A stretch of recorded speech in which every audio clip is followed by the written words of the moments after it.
Hey everyone, and welcome to The Explainer. I am absolutely thrilled to be here on behalf of Forge College to help guide you through what is honestly a really exciting transition. Look, if you're an EVM developer who's been living in Hardhat or Foundry and you're looking over at Solana thinking, man, how do I even begin to move my project over there? You are in exactly the right place. Think of this explainer as your official translation manual. Today, we're going to sketch out exactly how to scaffold an Anchor project by mapping it directly from your existing Hardhat or Foundry setup. Let's dive right in. Here is the schematic we're working with today. First, the migration blueprint. 2, mapping the project structure. 3, a concrete scaffold example. 4, building the first program. 5, testing your Anchor scaffold. And finally, number 6, a quick recap and next steps. All right, kicking things off with section 1, the migration blueprint. So, our core philosophy here is simple. Translate, don't tear down. I really want to reassure you right out of the gate. We are literally not taking a wrecking ball to your old codebase. Your architecture, your access controls, your core token logic, all of that brilliant EVM intent absolutely still matters. Our goal here is simply to map your EVM contract responsibilities directly over to Solana program responsibilities. We're going to build a working Anchor workspace that beautifully mirrors the exact intent of your original repository. Moving right into section 2, mapping the project structure. Okay, let's talk real estate. Where do your files actually live now? In Hardhat, you know you've got that contracts folder packed with Solidity files. Well, in Anchor, that maps one-to-one with the programs folder, but instead of Solidity files, you're working with Rust crates. Usually, one Solidity contract becomes one crate, or at least a module inside a crate. And what about your deployment scripts from the EVM world? Those actually move completely off-chain into a client's directory in Anchor. Basically, the scripts that ran off-chain in EVM just map over to client scripts or TypeScript programs that interact with your Anchor clients. And mapping the rest of your folders is just as straightforward. Your JavaScript or TypeScript test folder in Hardhat, that simply becomes Anchor's tests folder. And here is the really great news. Anchor actually uses a Mocha and Chai-compatible test harness. So you can reuse a ton of your existing JavaScript testing patterns. You just kind of tweak them for Solana's account setup. Finally, your EVM artifacts folder, you know, the one holding all those compiled JSON ABIs, that becomes your target/IDL/folder in Anchor. Actually, let's pause on that last point for a second because it's incredibly important. An IDL, or Interface Description Language, is literally just Anchor's equivalent of an ABI. When you compile an EVM contract, you get an ABI so your front end knows how to talk to the blockchain, right? Same exact deal on Solana. Anchor spits out an IDL that describes your program's exact instruction schemas. Your front-end clients, usually written in TypeScript, will read this IDL so they know exactly what data to fire off to your new on-chain program. Same concept, just a shiny new acronym. And while we're defining things, what exactly is a program crate? Well, it's just a Rust package that holds your on-chain logic. In Solidity, you'd write a mytoken.sol file. In Anchor, you spin up a mytoken program crate. It's essentially the container for your logic, which then gets compiled down into a format the Solana blockchain actually understands. Honestly, just grounding ourselves in those two concepts, the IDL and the program crate, makes all the actual coding so much easier to digest. Let's move to section 3, a concrete scaffold example. All right, let's get our hands dirty and treat this like a foolproof quick start guide. Open up your terminal. Step 1, run anchor init anchor-scaffold-javascript. Boom. That creates your workspace root complete with the anchor.toml, the programs folder, and some starter tests. Step 2, let's create your program crate.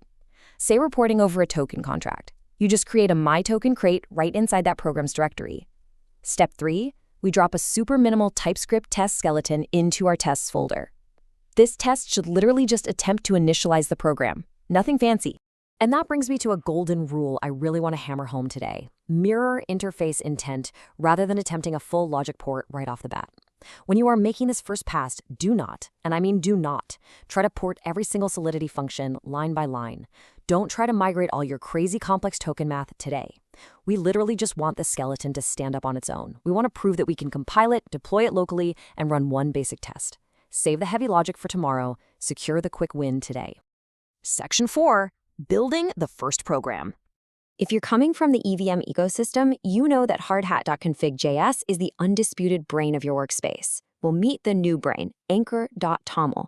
This flat file sits right at the root of your project. It binds your program names directly to their compiled shared objects, and it holds all your local network settings.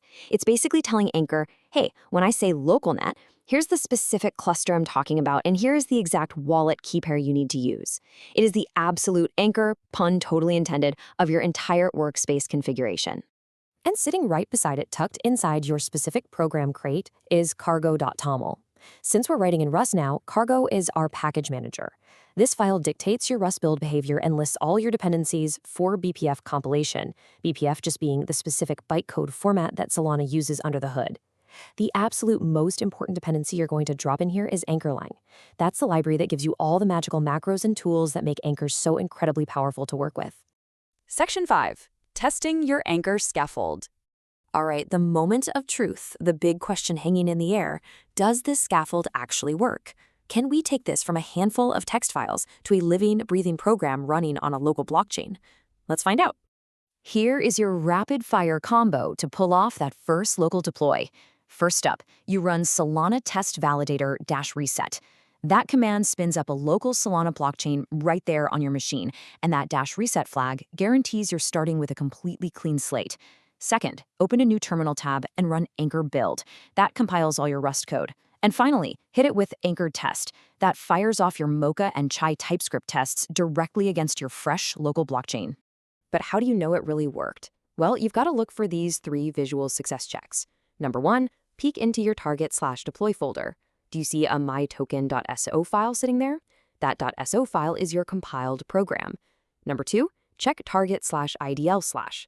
Is there a fresh, newly generated IDL file? And number 3, check your terminal output.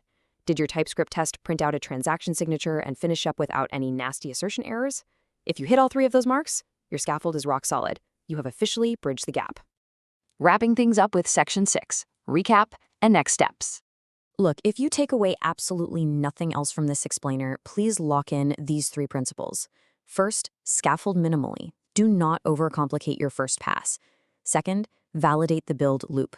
Proving that you can actually compile and test is way more important early on than having a broken file stuffed with complex logic.